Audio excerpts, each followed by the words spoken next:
Vosotros, otra vez aquí, me había quedado con el David de la teología.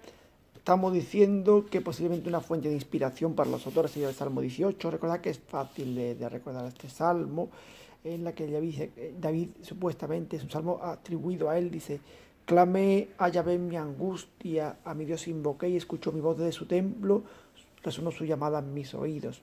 Todos estos salmos que se atribuían al monarca, hoy en día un estudio del Salterio nos muestra que son de distintas colecciones, 5 colecciones al menos, y 5 libros, perdón, y una serie de colecciones de salmos al menos. Y esto ya lo veréis cuando estudiáis Sapienciales. Pero como tradicionalmente se atribuían a él, pues parece que este salmo podría haber sido inspiración, que es un canto de confianza, como decía yo anteriormente, a Yahvé que lo ha salvado. David, pues, después de muerto, sigue siendo, por tanto, un salvador para su pueblo que inspira confianza en la salvación de Dios. En los momentos de mayor peligro, Dios perdona en consideración a David. David ha cumplido el ideal regio de tal manera que cuando el pueblo debiera ser punido, en atención a los méritos de David, Yahvé no agota toda su paciencia con ellos, sino que finalmente perdona. De manera que el ideal davídico no solo da unidad a los libros de los reyes, que también cohesiona los libros de los reyes, sino que mantiene viva la esperanza incluso en los momentos, digo, en el guión más crítico, o sea, cuando Israel ha perdido todo, su templo, que es el magnífico baluarte de la presencia divina, cuando ha perdido la ciudad santa, cuando ha perdido la monarquía, cuando no le queda absolutamente nada. Y volver otra vez a ver ese eco ya también, no solo de los reyes, sino del libro de Samuel, de la profecía de Natán. Mientras no se apague la lámpara de David, no hay nada definitivamente perdido. Pues eso es lo que tenemos nosotros para ver de la teología, del David de la teología. Si nos amparamos ahora en los ciclos de Elías y Eliseo, que es lo que vamos a hacer, no vamos a parar, he dicho amparar, que dice parar, no vamos a tener los ciclos de Elías y de Eliseo, pues vamos a prestar atención a los rasgos fundamentales de el profeta Elías. ¿De acuerdo? Vale. Dentro de los libros de los reyes, su obra se deja sentir con fuerza en el terreno social e institucional. Su ciclo comienza en el capítulo 17 del libro primero de los Reyes. Bueno, aquí en el guión yo empiezo a hablar de cómo Elías actúa en el orden religioso y en el orden teológico y cómo personifica la lucha del yavismo, personifica el yavismo en su lucha, en su posición contra el balismo. Yo resumo ahí mucho, pero en realidad el ciclo es más amplio y ahora haré algunas incursiones dentro del ciclo. Vive y defiende la fe yavista en todos los frentes, ante los profetas de Baal y ante los reyes, dentro y fuera de Israel, en tierra extranjera, en tierra pagana, con la palabra y con los signos, con sus milagros, etc. Estos milagros son signos que atacan el baalismo de raíz, ¿no? Bien, y antes de ver el episodio de Elías y los profetas de Baal, que es el que yo comento ahí, os voy a esbozar un poco cómo se desarrolla el ciclo de Elías. Bueno, pues a la base tenemos aquel famoso mito del que yo os hablaba cuando hablábamos de la teoría de la Pascua, de Baal Mot. Es decir, Baal es el dios de la tormenta y es el que mantiene la posibilidad de que efectivamente haya lluvias y de que la cosa se fertilice. Y tiene una vida cíclica. Llega un momento en que muere, baja la garganta del dios de la muerte, de Mot, pero vuelve a resurgir y vuelve a venir la lluvia y vuelve todo a reverdecer y a florecer. Bueno, como este es el ciclo cananeo o fenicio que se está combatiendo, resulta que el primer antecedente es una sequía. En el versículo 2 empezamos ya el texto. Fue dirigida la palabra de Yahvé a Elías diciendo: sal de aquí, dirígete hacia oriente y escóndete en el torrente Carit que está al este del Jordán. Sería ya cuando Yahvé va a dar instrucciones a Elías para salvarlo de ¿qué? De una sequía. Del versículo 1, que es lo que introduce la crisis. Elías, Tisbe de Galaad, dijo a Ahab, al rey Ahab, que es el otro protagonista: vive Yahvé, Dios de Israel, a quien sirvo, no habrá en estos años rocío ni lluvia más que cuando mi boca lo diga. Tenemos un versículo 1 introductorio que presenta la crisis. ¿Cuál es la crisis? Baal es el dios de la tormenta, el que propicia la lluvia, pero ahora va a ser Yahvé el que diga aquí ni Baal ni nadie, no va a haber lluvia, rocío, sí. Queda anulado el poder de Baal y queda anulado a través de la boca de su profeta, del profeta de Yahvé, de Elías, que el profeta de Yahvé por excelencia anula la fuerza de Baal. Este profeta por excelencia de Yahvé acaba siendo preservado y le manda que se esconda, como acabo de leeros antes, al del Jordán, que se esconda, claro, del rey, porque ha profetizado contra la casa real. Bueno, pues este Elías, como ministro específico de Yahvé, es alimentado de un modo prodigioso por los cuervos. Ya conocéis la historia, los cuervos le llevan pan por la mañana y carne por la tarde y bebe del torrente. Pero claro, Elías va a tener que mover ficha cuando el torrente se seca. Y entonces Yahvé, que siempre va dirigiendo, fijaos bien que Yahvé siempre dirige las acciones de su profeta, lo envía a Sarepta en el territorio de Sidón. Qué curioso que lo envíe al mismo meollo, al mismo terreno de Baal, que es Fenicia, el dios fenicio por excelencia es Baal. Lo manda allí y lo manda a ser socorrido por una viuda. Dice, vete allí, pues he ordenado a una mujer viuda de allí que te dé de comer. Claro, el texto juega magníficamente con los personajes y la paradoja. Elías es el profeta de Yahvé, pero perseguido por la corona, ya que el contexto es el siguiente, que esa parte no os la he omitido, como cuando está uno en clase puedes ir más adelante y leer más texto, pero aquí como es más esquemático uno va resumiendo.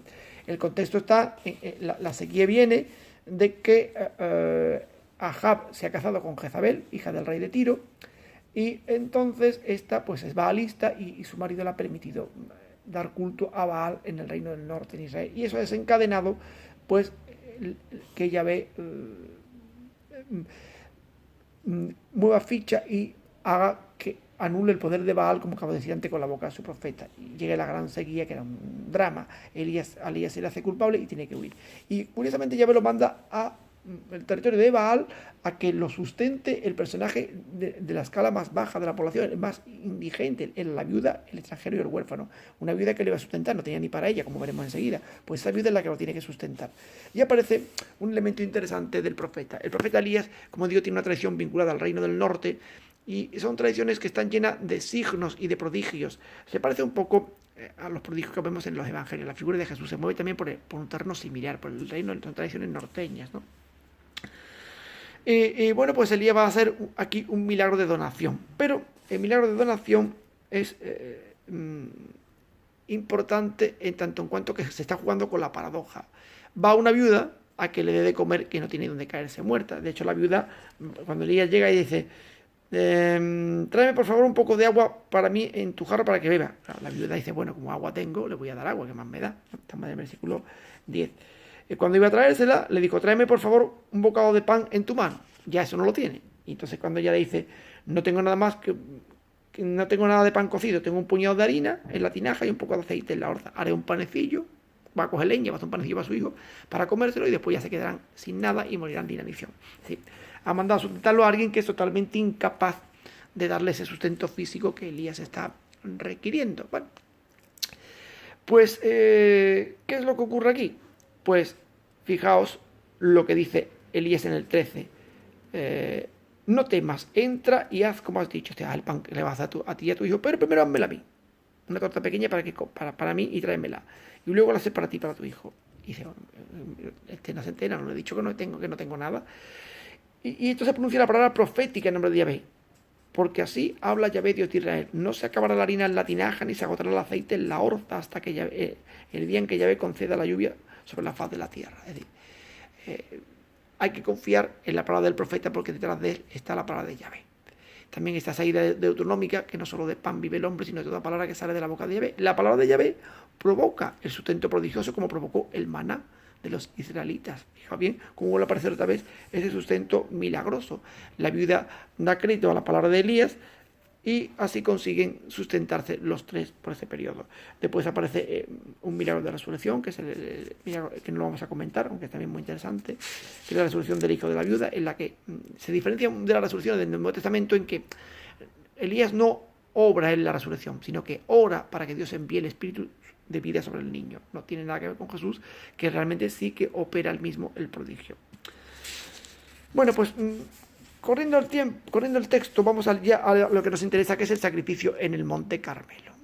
Que es el que vamos a ver ahora. Bueno, es el desafío de Elías con los profetas de Baal. Bien.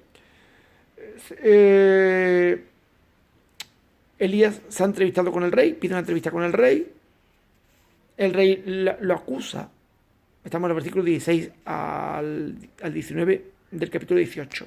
Lo acusa de ser el responsable de la calamidad, de la sequía, mientras que Elías le devuelve la acusación y dice que el responsable es el rey por haber abandonado a Yahvé y seguir a los Baales. Y le hace una propuesta. Llama a los profetas de Baal, a todos los comensales de la reina Jezabel, y vamos a reunirnos en el Carmelo.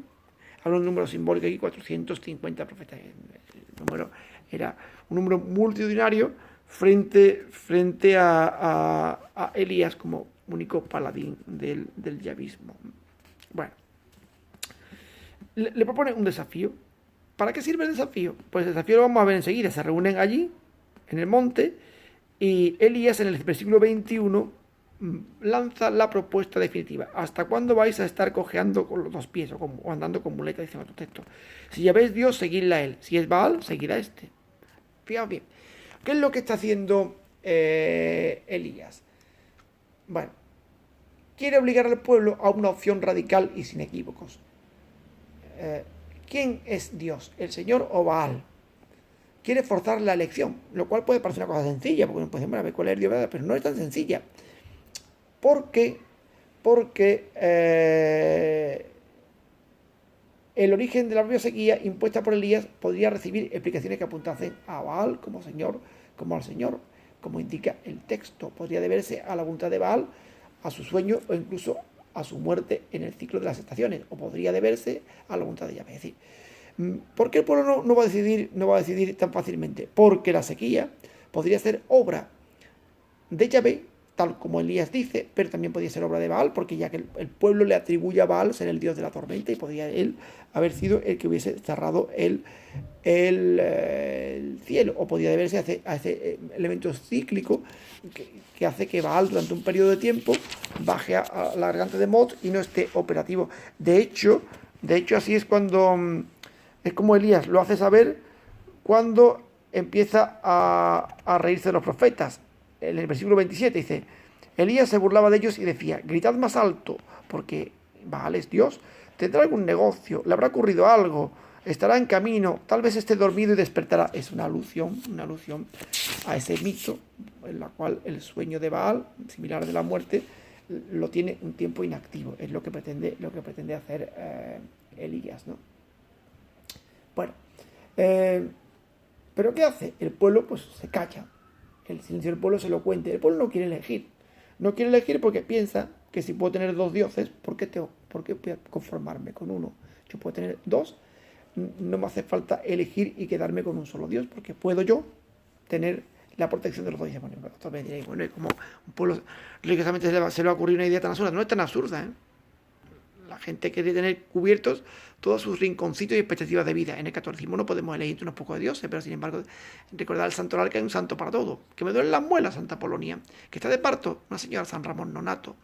Que la vista te la tengo complicada, Santa Lucía. ¿Sí? El santoral se convirtió en una especie de cobertura de todos los ámbitos de la vida y sustituyó en la religiosidad popular más pobre culturalmente lo que sería una especie de politeísmo cubierto, ¿no?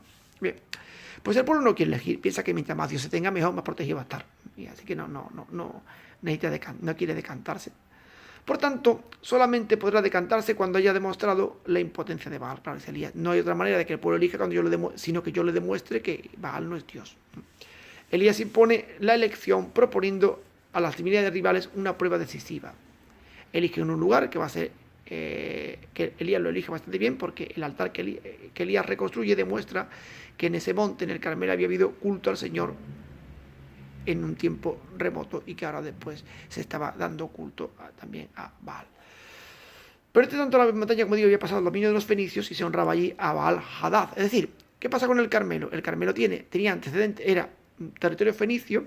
Los fenicios adoraban fundamentalmente allí a su dios, a Baal-Hadad, pero anteriormente los israelitas tenían conciencia y tradición de que había habido culto dedicado a Yahvé. Por eso el sitio escogido aparece perfectamente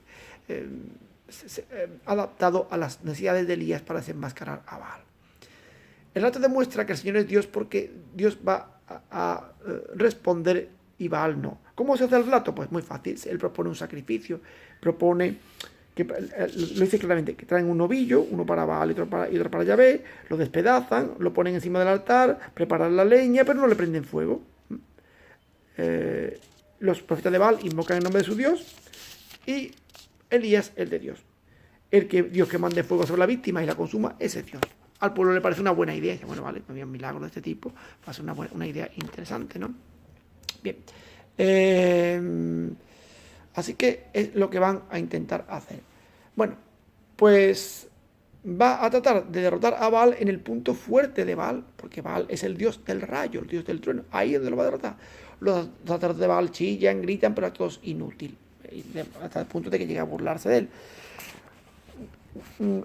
Elías ha dejado intencionadamente empezar a los sacerdotes de Baal porque son más para que transcurra la jornada. Al final de la jornada, Elías llama al pueblo y decide dar unas instrucciones. Reconstruir el altar, todo a base de gestos simbólicos, con 12 piedras por cada una de las tribus de Israel. Y después hace una zanja grande, contiene como para sembrar unas 2 arrobas, y llena la zanja de agua. Y después manda que echen agua encima de la víctima y de la leña. Y dice, bueno, ¿y para qué hace esta cosa? Pues para poner el más difícil todavía. La víctima mojada y la leña mojada, pues mucho más difícil que prendan. Y ahora la zanja, ¿qué es lo que es? La zanja es un perímetro de seguridad al que solo se va a aproximar Elías, que es el que asume el riesgo del contacto con Yahvé. El pueblo está más lejos. Ese perímetro de seguridad va a servir para mostrar la presencia divina cuando Yahvé mande el rayo consuma a la víctima. Cuando Yahvé lo hace, Baal queda desenmascarado y por tanto el pueblo se convence y todo acaba con el sacrificio de los sacerdotes de Baal, que podría parecer una medida bárbara a un lector contemporáneo, pero que en el ánimo de los autores lo que indica es la desaparición, la extirpación del culto pagano, que se expresa así, se expresa con el sacrificio de los sacerdotes baalistas. Bien. Otro tema también importante de Baal es que se le considera el dios de la vida, al que se le consulta en casos de enfermedad. Frente a él, Yahvé se revela como auténtico señor de la vida, capaz de resucitar a un niño muerto y de disponer de la vida. De Ococías, por consultar a Baal, Zebud, y que sustenta milagrosamente. Esta es otra pequeña partidito que pongo aquí, que tenéis que distinguir. Baal es derrotado como dios de la tempestad, pero antes y después ya es derrotado también como el dios de la vida. ¿Por qué es derrotado Baal como dios de la vida? Pues derrotado primero porque el auténtico dios de la vida es Yahvé, al que ora Elías, y consigue que le devuelva la vida al hijo de la viuda de Sarepta. Pero también, en su contrario, Ococías no salva su vida por confiar en Baal, que no puede salvar, y renegar de Yahvé, que sí podía haberlo salvado. Y al mismo tiempo, también la vida es mantenida, sustentada milagrosamente a través de la orza de harina y del aceite por Yahvé. Por tanto, tenemos aquí una idea importante respecto a lo que es la figura de Elías contra Baal. Ahora continuaré para terminar el ciclo con los últimos coletazos de este profeta. Suelto ya el vídeo porque ya si no va a poder subirlo.